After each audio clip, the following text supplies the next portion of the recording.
Hey everyone, welcome back. We've got another great episode of Video Game Collectors on Call for you. Today I'm joined with someone, another international guest, if you will. We have Pixel Paul from the UK. Paul, what's going on, man? How are you? I'm great, thank you. Thanks for having me, mate. Ex- Yeah, absolutely. I appreciate you coming on, especially with the time difference and everything. I always like to start with everyone asking about maybe when they started their love for gaming, and that may be when you were a child, that may be a couple years ago, later in life. When was the moment for you that you remember? Oof. So I don't actually kind of remember the actual moment it happened. I think as a kid, I was always like really interested and fascinated in anything with buttons on it. So Okay. anything from like a Tomitronic kind of desktop thing or arcade machines in the arcades. I was always kind of drawn to that kind of thing. Anything like VCR machines. I was always fiddling Uh, with buttons on that sort of thing. okay. But I guess the love of like arcades then sort of grew into loving sort of home consoles and Nintendo to begin with. So I got my first Game Boy in 1992. I got it as a Christmas present. I've still got it here. This is my original Game Boy Original from one. Wow. 1992. Okay. Still plays, still good. And, yeah, from that moment, from getting that, and that sort of prior history of playing on arcade machines, especially things like Street Fighter 2, which was quite big around that time.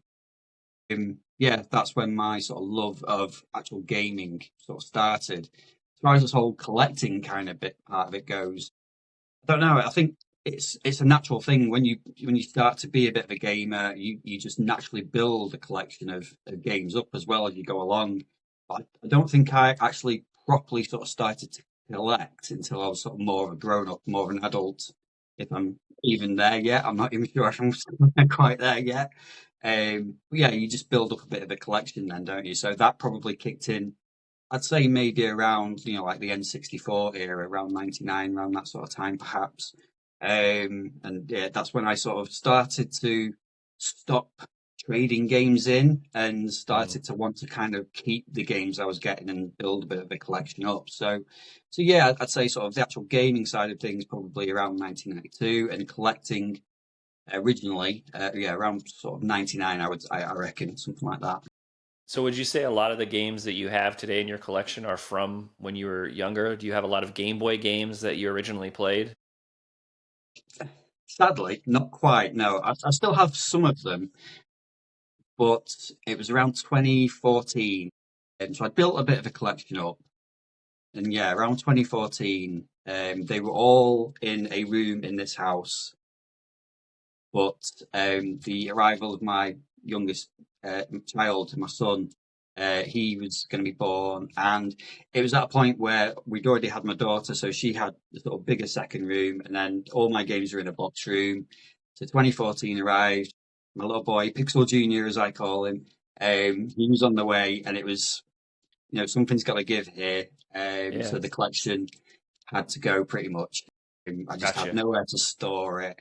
And Right. plus, we needed a little bit of money as well, to sort of help with the arrival and everything.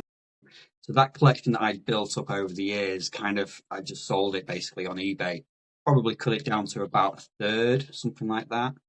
Um, and yeah, for a lot of years, what I had sort of left, and I tried to keep some of the good stuff. So some of the box Nintendo stuff, PlayStation 2 games. So I had kept some really good games, but the vast majority had gone, and what I had left was confined to like a suitcase, Okay. which I just put it on top Yeah. of a cupboard, and for a lot of years just sort of forgot about it really, up until probably about, I'd say about 2021, 22, Hmm. when I suddenly sort of got the bug again for collecting. Um, and yeah, managed to sort of find this space to start sort of Okay. putting games into, Okay. which was partly down to my wife. She sort of suggested, well, why don't we bring the games down here? This had previously been a bit of a dining room, office, Ah. playroom type Okay. area. Okay. And it was her suggestion. She said, the little boy doesn't play with his toys as much down here. He's more like to go and play in his room. Hmm. So it kind of turned into this behind me, and Okay. it just allowed me to sort of re-expand and go back into collecting and trying to collect all those games I'd sort of sold previously Yeah. from my old collection.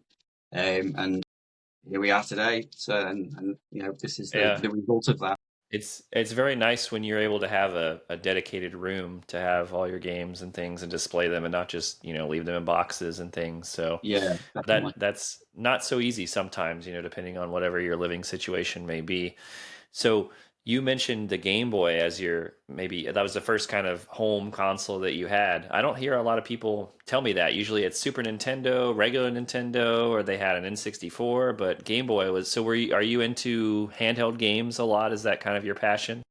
Yeah, I don't know whether it's necessarily my passion, and it's one of those where it sort of comes in phases. So at the moment, yeah, I would say I'm sort of back on the handheld phase at the moment because I've been playing an awful lot of PSP recently.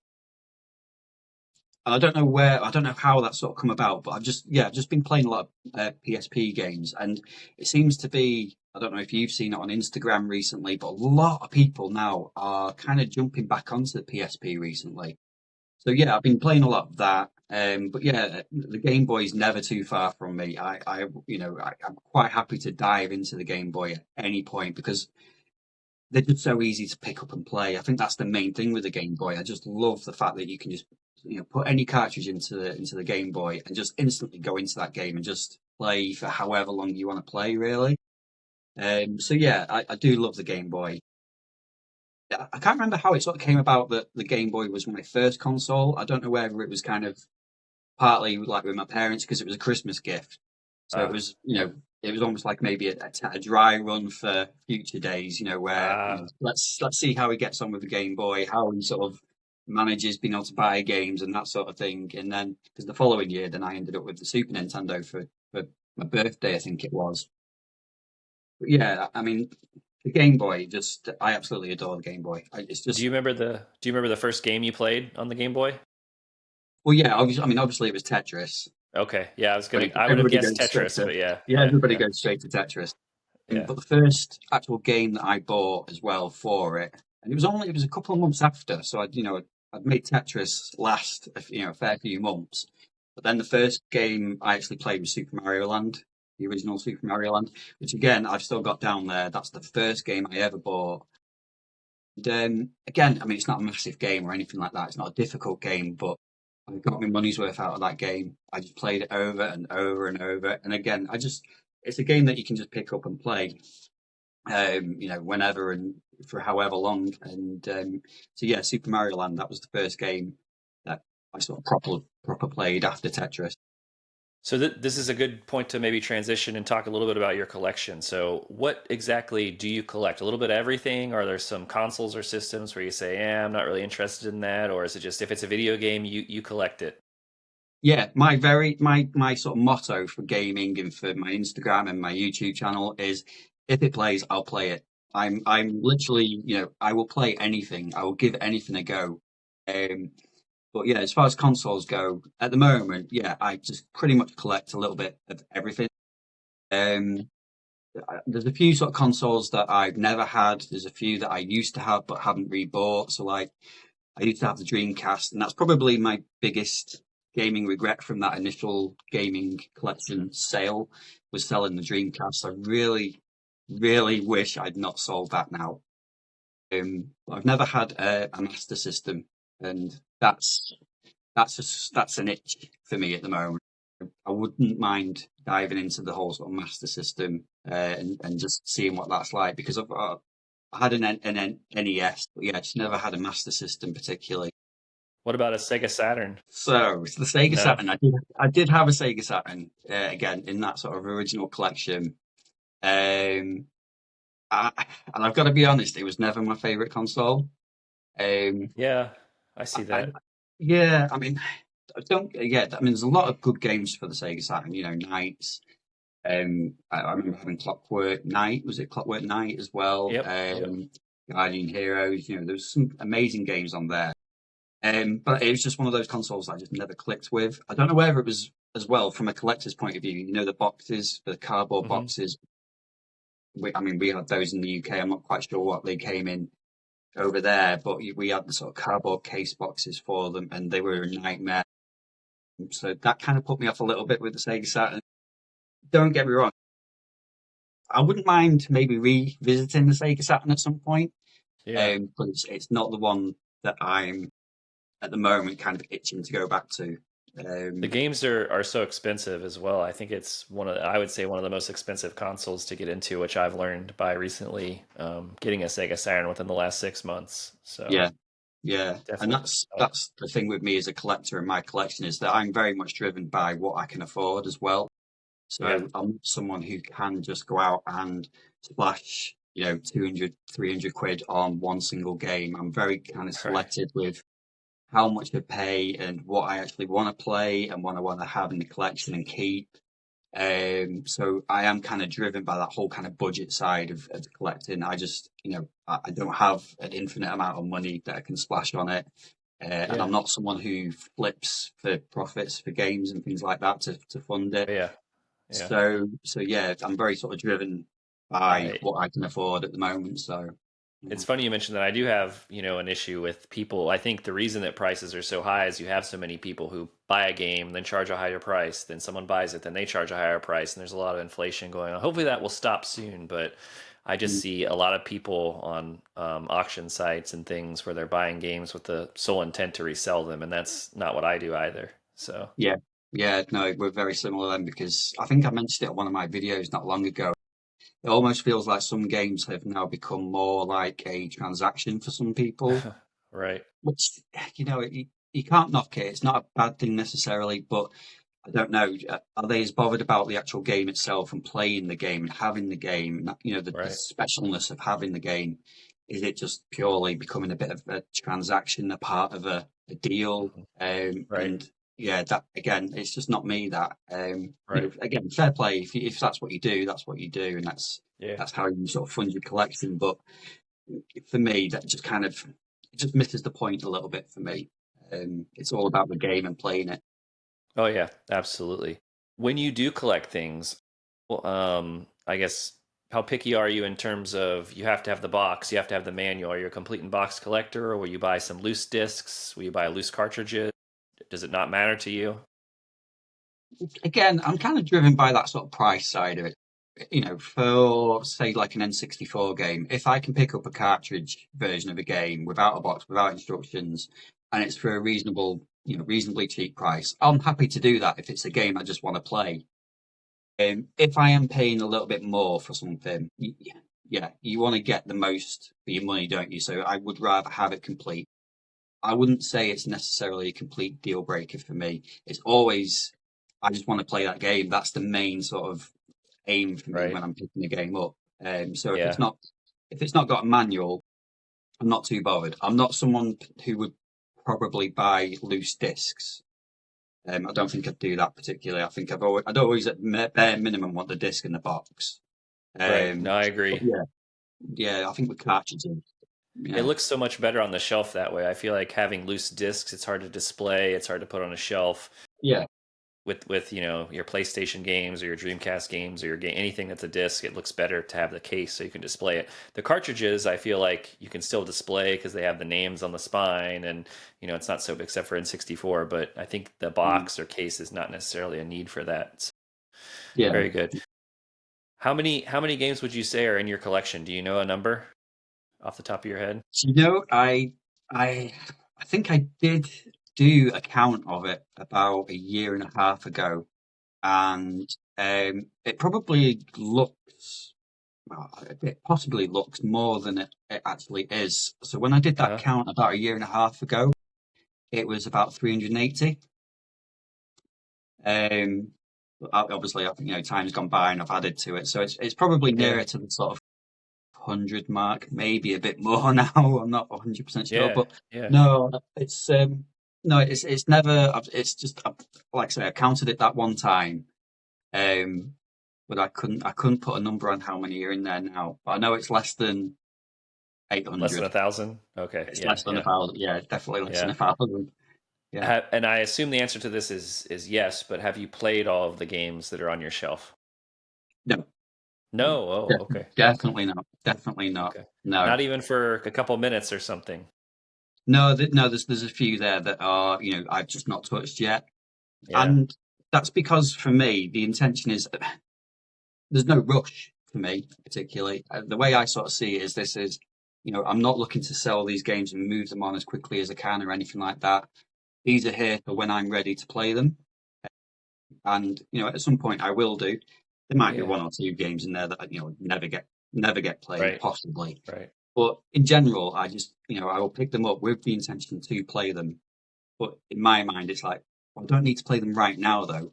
I'll be here for however many years, hopefully, and I'll play them when I'm ready to play them. But I have got them now, and they're there. And not only that, but they're there for my two kids to play as well whenever they want. So, um, yeah, I would say probably 70, maybe 80% of the games there I've played before in some Okay. sort of capacity, like you say, even for 5, 10 minutes. But there's still a healthy sort of percentage there that are not Yeah. yet played. No, I that's feel fair. guilty now. No, no, that's fair. I think a lot of people are in the same boat. I mean, I've probably the same numbers for me, probably played about 70% of them. In terms of how many of them I've actually completed from beginning to end is far less than that, even maybe Yeah, yeah. 15 to 20%, I would say. So, but yeah, no, that's definitely reasonable. What about when you display your collection? So I can see your shelf behind you. Do you put them in like alphabetical order? Is there a certain way you organize, or you just throw them on the shelf? Some of I us are like the very OCD, yeah, so I like the chaos. I do like the really? chaos. Okay. Yeah, yeah. Okay. So, I mean, I'll keep them all together in, formats. So, the Wii are Yeah. together here, Xbox Uh, 360 are up here, Xbox is all sort of together, Nintendo's there, PlayStation sort of in the middle here. So they're all together, in terms of, which consoles they are. But no, I don't do out for order because I'm buying the games that frequently. I'd just be uh, constantly moving everything yeah, around. reshuffling and yeah, yeah. Yeah, so yeah, I don't do them in alpha order or anything like that particularly. Weirdly, the only thing I do, and I don't know why, it's just maybe it's an aesthetics thing. I do tend to go kind of with colours. So, Okay. like for PlayStation 3, you can see these two shelves here with PlayStation 3. So I've got a bunch of white sort of spines there together, and then like Okay. sort of Some yellowy yellow, I spines see. and Yep. red and blue sort of spines together, and then these are all black spines. So that is literally as far as sort of organising goes. That's all I'll do. Particularly is just go with sort of colours a little bit. But I pretty much know where everything is. And I know what's in the collection. I'm quite good at knowing up here what I've Okay. got and where it is. So That was my next question, Paul, is, what if I come over and I say, "Hey, I want to play Smash Brothers on GameCube." How is it easy for you to find it, or you kind of have to yeah, search a little bit? no, I'd know exactly where to go for it straight away. Okay. All right. Very so once you take them out, you put them back in the exact same spot, I take it. In the same area. Same area. Okay. Yeah, Okay. yeah, Gotcha. All right. yeah. I think I'm more OCD than you, Paul. So I think that we have our Which is no, differences in it's that. not a bad thing. It's not a bad thing. Yeah, yeah, yeah. No, that's fair. So you talked about prices earlier too, saying you kind of look for what you can afford and what's within your price range. Is there something that you use to determine if you're getting a good price or if something's way overpriced, or is that just personal to you? Well, I mean, over here, I mean, if you've spoken to any sort of other UK collectors, over here we have a shop called CEX. You may or may not have heard of it. It is a second-hand entertainment kind of shop. So it sells DVDs, it sells music, it sells equipment as well. But it does now, well, it's always sold second-hand video games as well. And it's become the thing, certainly over the last 3 or 4 years, where a lot of prices of games in the UK are now completely sort of based around CEX prices. They almost have the final say in how much a price of a game is valued at in a way. And their prices fluctuate quite often as well. And it's like anything, it's almost like stocks and shares. Anything can sort of affect the price of a game, be it long term or short term. For example, something like say King Kong on the Xbox 360. So when the last Kong movie came out over here, the value of the 360 version of that game skyrocketed. It went from like a couple of pounds to about £20, £18, something like that. So they will match and keep an eye on sort of market trends, if you like, with Yeah. games. So a lot of the prices that we expect to pay are kind of based on CEX prices, and it's basically the yardstick for us in the UK now. Okay, so it's very dynamic. It changes even Yeah, maybe day it, to it re- day. yeah, it really does. I mean, again, you only have to look back to like last year when the Xbox Live service sort of was taken up for the Xbox 360, and that caused a huge surge in prices for Xbox 360 over here. The prices again, like sort of Kong game, you were talking games that were £2 to £3 over here. We're shooting up to over £15, sometimes over £20. So yeah, it's amazing how quickly and how a small thing can sort of affect the prices over here. Again, Yeah. another example is we've got like a YouTuber over here who's quite sort of big, got a big following, and he Is basically his just name sort of Pixel said, Paul? it's not me, no, it's not me, Okay. definitely not me. I am definitely not up there yet, and I doubt I will ever be that up there. But no, I One mean, day. you never know. But he sort of like he mentioned that he was going to start collecting Red Spine, is it PlayStation Hits, PlayStation 3 games. So he started to build this collection, and of course, everybody starts to follow and do the same sort of thing. So again, that slight thing of somebody starting to collect that niche little part of the collection made that part sort of genre of PlayStation 3 games go through the roof again. So there's so many little things that can just affect the prices, and CEX just latch onto it straight away, and they will always sort of reviewing trends, and prices go up, prices go down. It makes it quite fascinating in a way, Yeah. but at the same time, it can make it quite frustrating too, because you just never quite know when to pull the trigger with some games and some prices. Yeah, the same thing I think similarly happens over here. There was the Deadpool movie that had come out, and I know the prices for the Deadpool games skyrocketed. The Sonic movie that recently came out, when that came out, there was a GameCube game with Knuckles, I think that I forget the name of it, but it skyrocketed in price.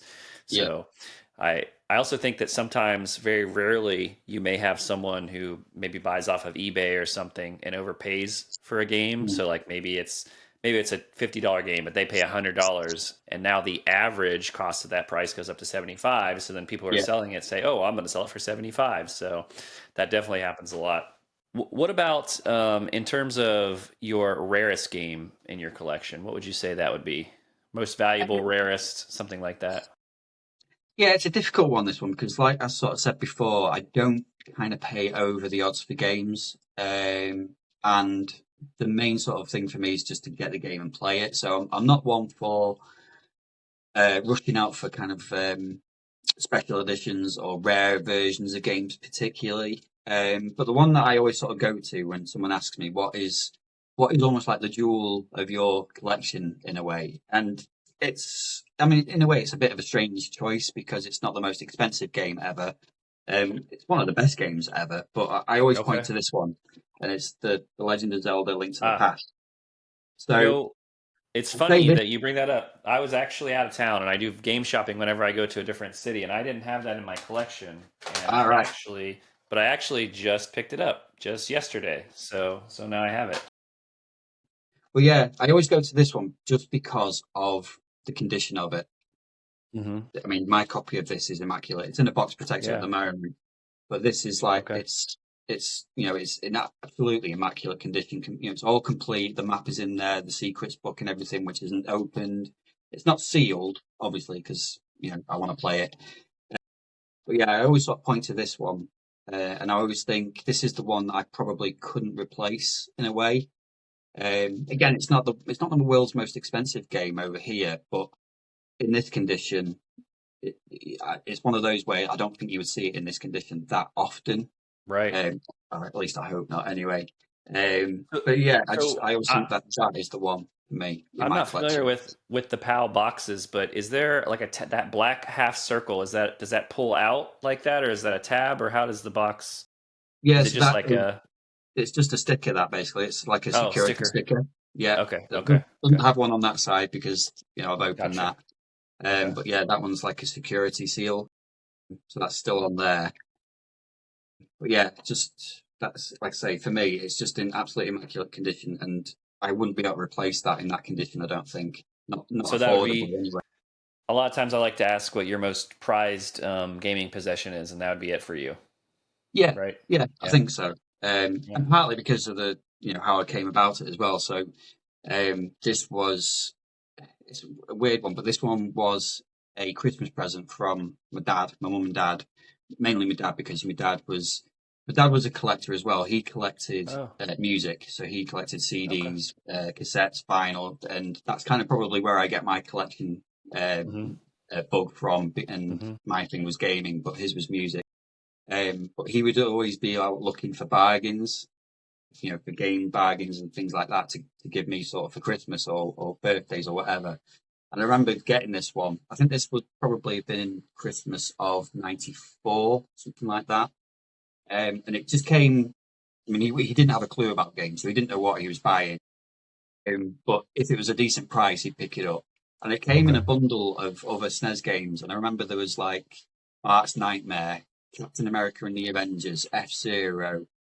I think there was Super Tennis was in there. So it was a real mixed bag, but this was in there as well. And I think of all of them, this was the one I was kind of least excited to play. And yet, when I played all the others and then started to play this one, I was absolutely blown away. This was the first Zelda game I played as well. So yeah, I was absolutely blown away with this. And I was like, I can't believe my dad managed to find this game for me and, and give it us for Christmas. Do you still have those other games that came with it? The F Zero and the Bart's game. The Sadly not. just No, I've still got okay. Super Tennis. I've still got F-Zero. I don't have Bart's Nightmare because I hated it. I thought it It's was not a terrible. yeah. It's not a great And game. I haven't got the Captain America and the Avengers either because that port of it, that version on the SNES wasn't very good either. I didn't Gotcha. like it at all. So those two got Okay. traded in. I Okay. wish I had them now. Yeah. No. Definitely. Do you have other? We talked beforehand. Is there a few other things you have next to you that you want to show off for nostalgic reasons? The game. You had the Game Um, Boy and the Super. no, I don't think I do actually. I mean, I can Okay. pull other things out. I mean, what I do as a collector is I do try to keep all of my first games. So any game that I get for the first time on the first sort of game that I get for each console, I will never trade those in. So I have all of my first games for every single console that I've got. So like I said before, Super Mario Land is still down there. Huh? I still have my original Street Fighter 2 from my SNES. Still have my Sonic 2 for the Mega Drive, and so on and so on. Super Mario 64 for the N64. So all of my first games, I've kept hold of them, and they're all in again sort of really good condition. And that What goes all the way up to now on PlayStation 4, PlayStation 5, Xbox One. what what was your first PlayStation game? First PlayStation game, I'll show you that one. If I'm okay to just stand up 1 second. Absolutely. There's a trend of people who stand up on this show. It's very often. Grant, who plays games, he was the one that started it. But if he's watching, he'll love to see that you stand up. He always teases me after episodes and say, "Hey, they didn't stand up, man." So Right. Well, that's good then. I've yeah, carried on the trend then. Brilliant. yeah, yeah. So yeah, my first PlayStation game, excuse me, and it's a bit of a weird story how I got this one. So I'd been out in Manchester in England, Manchester City Centre, and been out all night. Stayed over at a friend's house, and then on the way back home, there was me and another lad. We were on the bus on the way back home, and there was a newspaper on this bus, and we just picked it up and we were reading through it, looking through the sports and everything. And there just happened to be a voucher for a shop, and it was a voucher for a PlayStation console and a specific game. And I don't know, maybe I was still sort of slightly hungover or something like that. And I knew that this shop was kind of on the way home.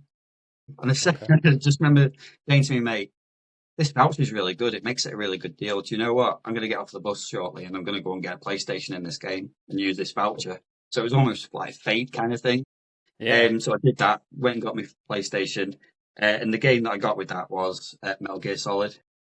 Okay. So that was the That's a first PlayStation very game. good game. Yeah. I thought you were going to Yeah. pull something out like Madden 2009 or something. That was maybe not that great of a game, but Yeah, nothing against yeah, Madden. no, Nothing against Madden, but yeah. But no, that was the one. okay. And at the time, I was an N64 owner, because I'd always been sort of more Nintendo. Um, but yeah, I'd been keeping an eye on PlayStation and how it was developing, and obviously this came a couple of years into the PlayStation's life, so I was slightly late adopter to this console. Yeah, this was the one. This was the game that kind of swayed me. And when I saw that voucher, I thought, let's go and get it. Let's do it. And pretty much ever since, I've been a PlayStation guy, I guess. To a degree. I mean, Xbox 360 generation, I was very much into the Xbox 360. Didn't touch PlayStation 3 too much, but yeah, I would sort of say most of the time now I spend playing PlayStation stuff. And yeah, that's where it started.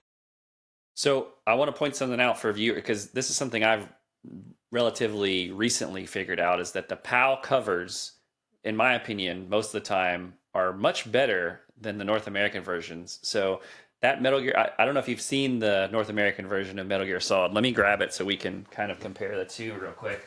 But just give me 1 second here. So yeah, look how cool that looks, and then look at how like absolutely simple and bland this is. All right, yeah, Right? yeah, Yeah, just very.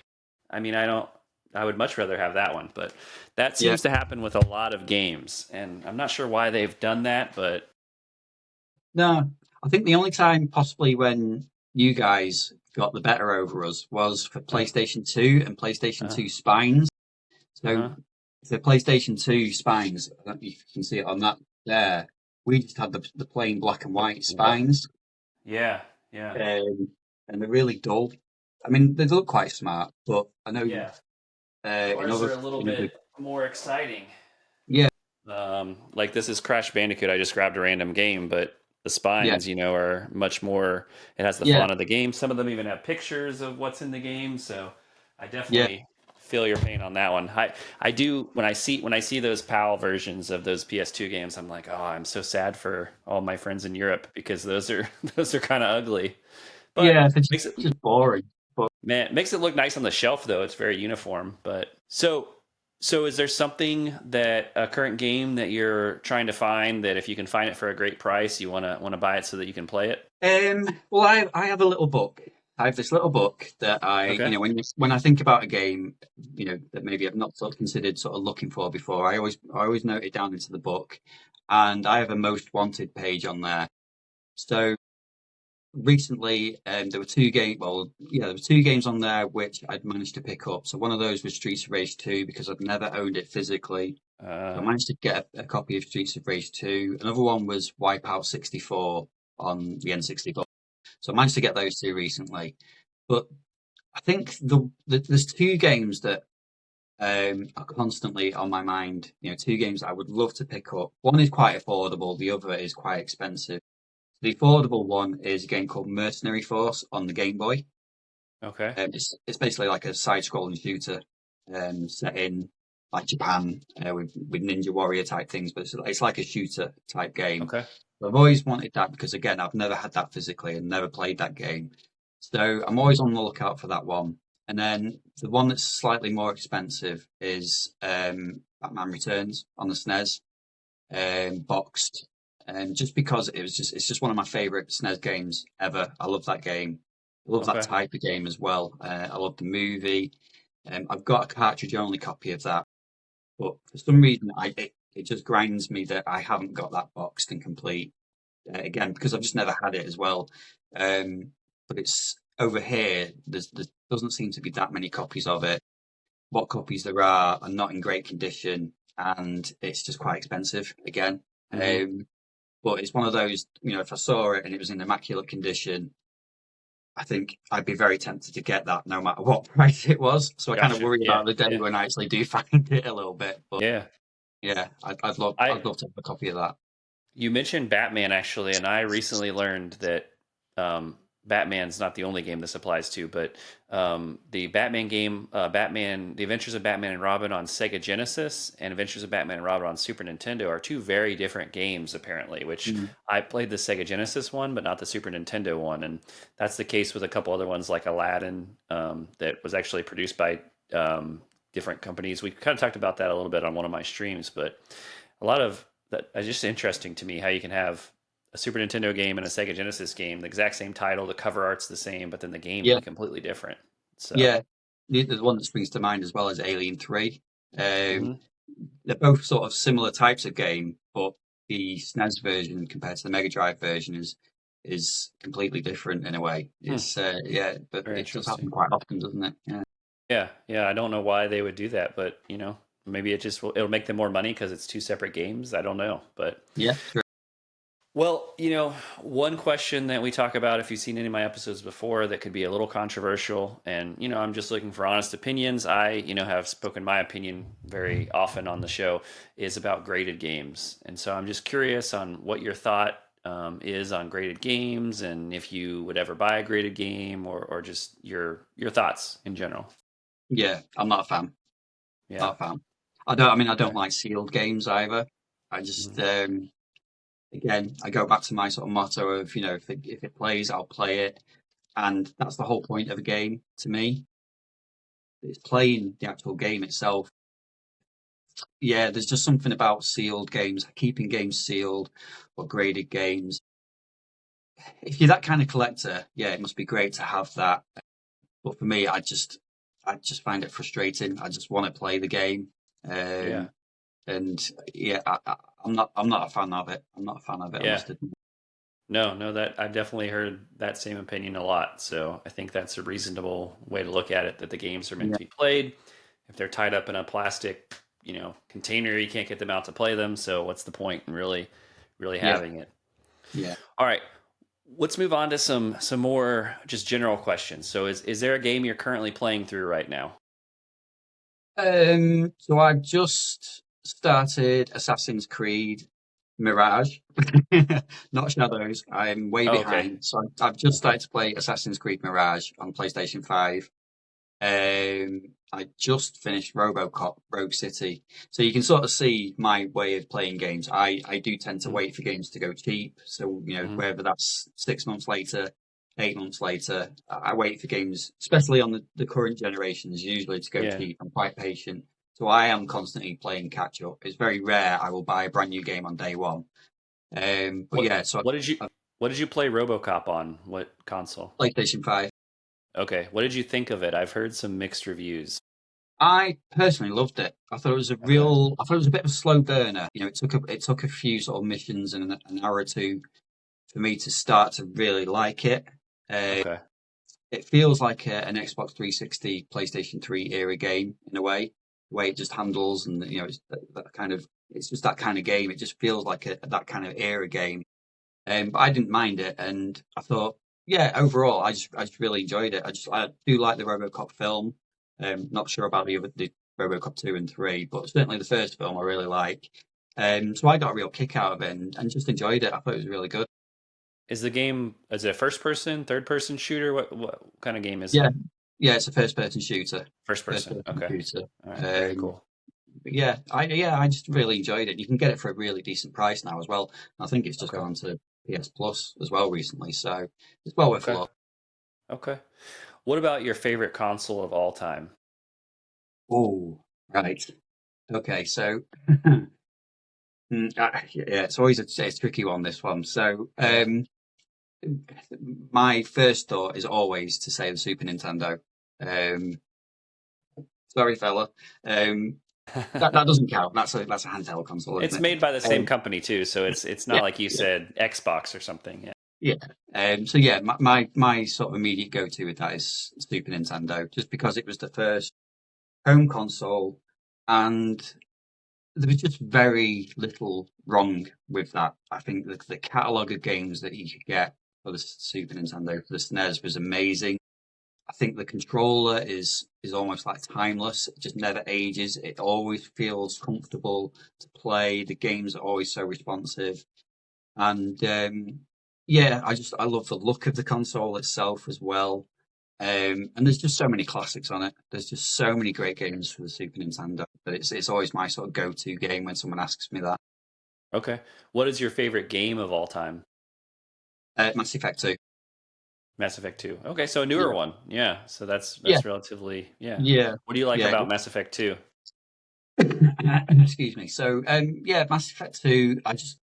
it's not my sort of normal type of game. It's not the kind of game that I would go to normally. I'm not a massive sort of RPG fan in a way. I'm not hugely into kind of open world games either, particularly.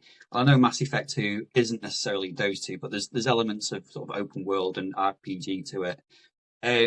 But it just hooked me. I absolutely love the score to it. I think the score is absolutely incredible. And it just feels different every time you play it. So I mean, I've played it so many different times and done it in different ways that it always feels not necessarily new, but it just always feels fresh. And I just love the kind of storyline. It's the simplicity of the storyline in a way as well. I know you have different sort of branching stories to it with the different characters, but it's essentially get from A to B and defeat B in a way, and you fill in the blanks in between. So it's a very simple story to it, and I just love it every time I start that game and that intro starts with the Normandy. I'm just in. I'm hooked, and I just absolutely love that game. Was never particularly that bothered with the first game particularly, and thought the third one was okay. But for me, just Mass Effect 2 just has everything that I like really as a gamer. And That sort of action element there's to three it. Mass Effect Story. games, right? Yeah, yeah. Yeah. I've not mentioned Andromeda. Oh, okay. Okay. I'm not Uh, familiar with the Mass Effect games. I've never played them. So right. is Andromeda typically is that not very good? It has its moments, but Okay. it's just not quite the same. I Okay. just couldn't get into it. It's All obviously right. sort of different characters as well. Gotcha. Mass Effect 2 for me is the one, closely Okay. followed probably by Half-Life 2. Okay. That's the second, very All close right. second. Okay. Maybe we'll get a Half-Life 3 soon. Who knows? Please. So, what about on the opposite end of the spectrum? What is the worst game you've ever played? Is there a game that you picked up, put in, and within 30 seconds you're like, this game is awful. I can't finish it. Um, yeah, I mean, the one that springs to mind immediately, and I would imagine you'll probably get more and more people saying this game, and you might know what I'm going to say, but Gollum was No. absolutely, oh, it Okay. was awful. So I got it really cheap. I knew the reputation and the reviews and everything about that game, but I just thought, at that price, I'll give it a go. Let's see if it is as bad as people say. Um, I think 15 minutes max I gave that game, and awful, awful Just game. the graphics, the controls, like everything, nothing was really Yeah, working. there's just nothing. There's just no redeeming for even sort of like the score. I mean, it's a Lord of the Uh, Rings kind of uh-huh. score that you're looking for. Even that was Uh, just yeah, it was just terrible, absolutely did you terrible game. How they managed to get that so wrong, I don't know. did, did you return it? I traded it in, got a profit actually. Okay, there you go. There you go. What's the most difficult game you've ever played or the most difficult level in a game you've ever played? Does All one right. stick out? Well, for all the games I've played over the years, and for all of these games here that I've got and everything, I would never ever class myself as being a particularly great gamer. I'm not a Okay. pro in any way, Sure, shape, or sure. form. Yeah. So if I say a game, somebody somewhere will go, Oh, "Why? Why are that's you talking easy. about that? Yeah, That's yeah, not." yeah. As far as sort of like the most sort of difficult game that I've played and maybe managed to finish. Um, oh gosh, I'm trying to think. Um, I mean, to be fair, the end bad guy, the end boss for RoboCop wasn't the easiest. I struggled a little bit with that one. Okay. Um, yeah, I honestly couldn't say. I don't think I can. I No, don't that's think I could fine. name a game particularly. Okay. Yeah, I that's have fine. tried games like Dark Souls and that sort of thing. Yeah, I just couldn't. Couldn't do it. Don't know So what so it is. maybe that would be the most difficult game you played, Dark Souls. That's a pretty Yeah, common one. yeah, probably, Yeah. probably. I agree. I think the Dark Souls games are entirely too difficult than they need to be. I think, all about for me playing a game is being able to be challenged but make it to the end. But when you're Yeah, challenged too much to a point where you can't even play the game, it's just unnecessary. So I played Dark Souls maybe for 2 hours or so. I made a little bit of progress, but I'm at a point where I can't make it any further, so I stopped. yeah, yeah. Do you have a favorite video game character from of all time from any sort of Yes, franchise? I Okay, do. I all do. right. And it's going to be it's possibly a little bit cliched maybe, but it's Lara. It's got to be Lara Croft. From Tomb Raider. Okay, all right. Yeah, yeah. So as a Tomb Raider fan, what do you think of the movies, the Tomb Raider movies that they did? Do you think those are So do I know justice? the first Angelina Jolie film was all right. I thought it was okay, passable. The second movie I found utterly boring. I just thought it was so dull. I think that's the one with Gerard Butler in as well, isn't it? I think. And it wasn't Maybe. bad. It wasn't terrible, but it was just incredibly dull. And then the new sort of newer one, the Alicia Vikander, is that her name? That movie, Yeah. I thought that was all right. Personally, I thought it Okay. was okay. That film. And Um, I see they're still even making games, Tomb Raider games. There was a new one that came out not too long ago, wasn't there? Or maybe a couple years it's been.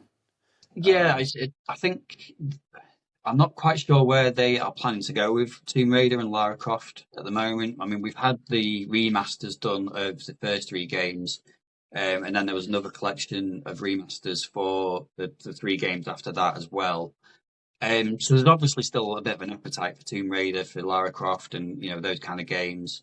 I don't know what is on the horizon in terms of a new sort of proper adventure for her though at the moment.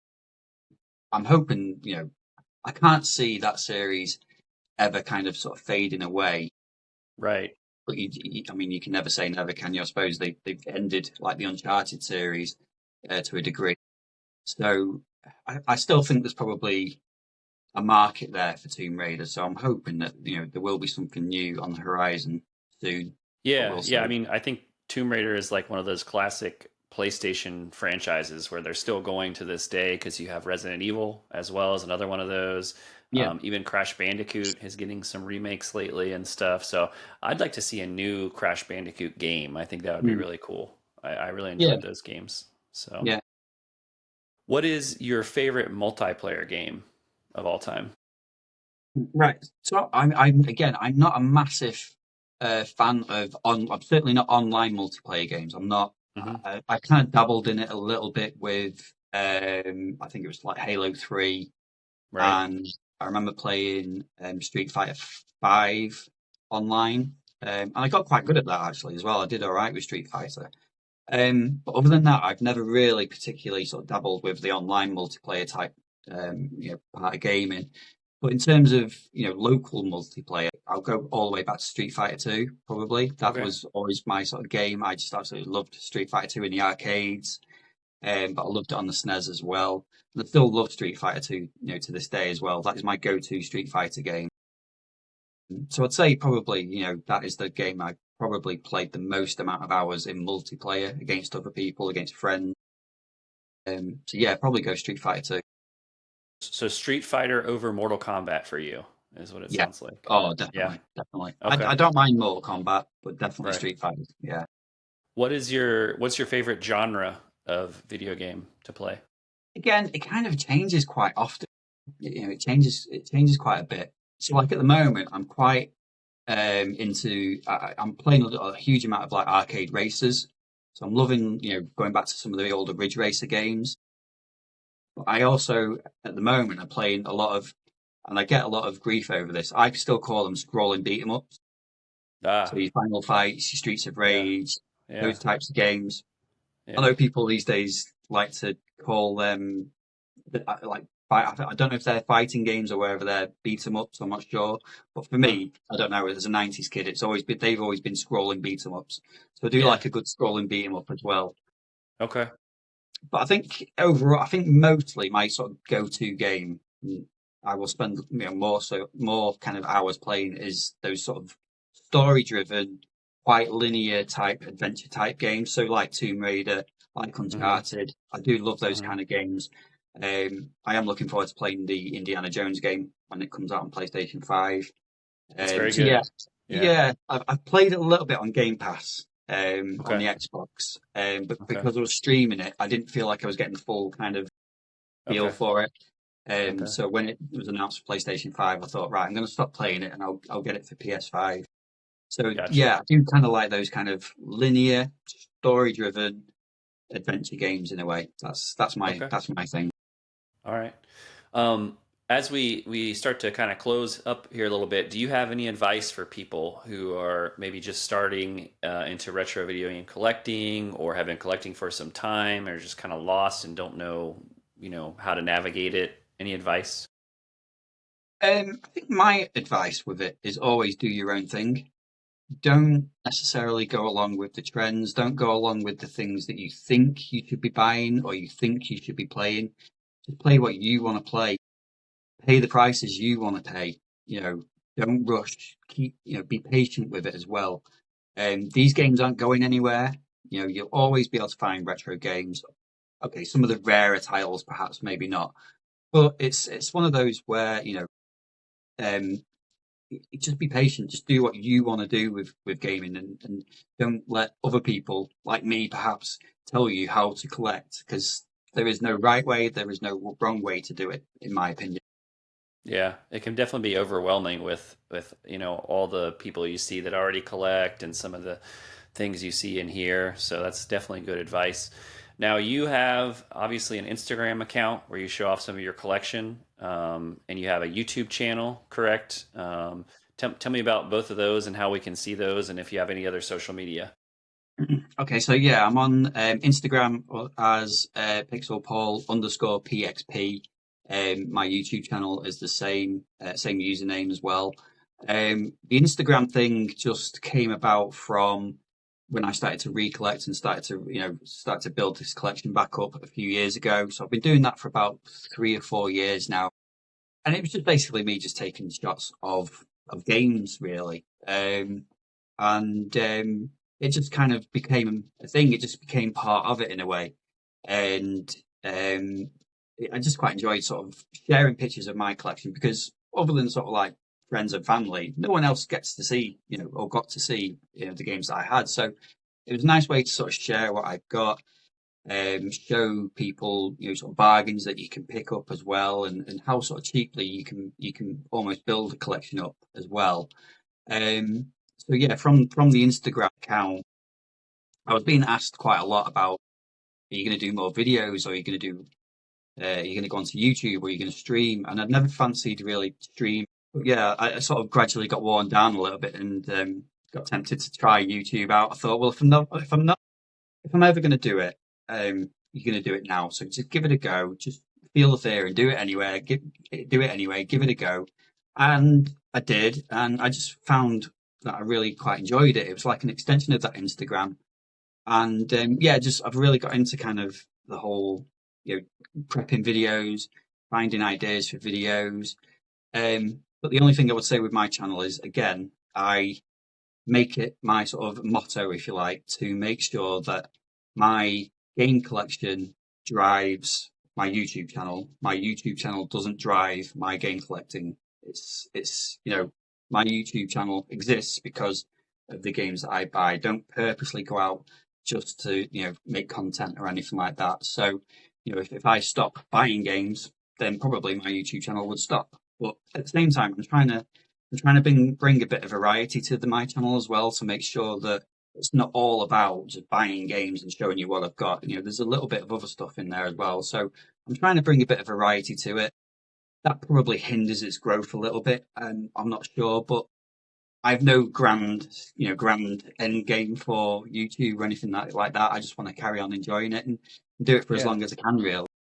So for everyone watching, so what are some examples of some of the videos you post on YouTube? Are you posting reviews of the games you have, or what exactly? So yeah, I mean, there's a fair amount of sort of game pickup videos, but I also try to do things like I've been through a series of videos where I've been sort of showing all the games from my sort of retro collection as well. So going through Game Boy all the way through to like PlayStation 2, Xbox. I think the last one was the PSP. Just basic videos of just showing people what I've got in those collections. I've also done things like I've got into PlayStation VR quite recently. So I've been doing some PlayStation VR games as well, with like gameplay footage, sort of retrospective video game magazine looks as well. I've been doing some of those kind of things. So yeah, I'm just trying to keep a bit of variety with it. I can't afford to just be making videos with me going, look at this game, I bought this one this week. Yeah, Just I'd just burn out and I'd run out of money and run out of definitely. sort of desire to do it. So yeah, No. just trying to Yeah. keep that little bit of variety going. But yeah, occasionally, if I do buy a game on day one, so I think I did this with like Astrobot. I'll do sort of reviews on games that I bought on day one, like initial thoughts and that sort of thing. Um, but yeah, I just quite enjoy doing the whole YouTube thing, and the Instagram thing is just sort of still going along in the background as well. Yeah, very cool. Well, awesome. I definitely enjoyed having you on the show. Thanks for, making up the time difference. I know it's late over there in the UK, so I appreciate it. And everyone, thanks for watching. Make sure you guys follow Paul on his Instagram, also on his YouTube. Give him some support, give him some follows. Make sure you follow me on YouTube, Instagram, TikTok for all things podcast related and retro video game collecting related. And we hope to see you all next time on the next episode of Video Game Collectors on Call. So, again, thanks for all the support. We'll see you next time.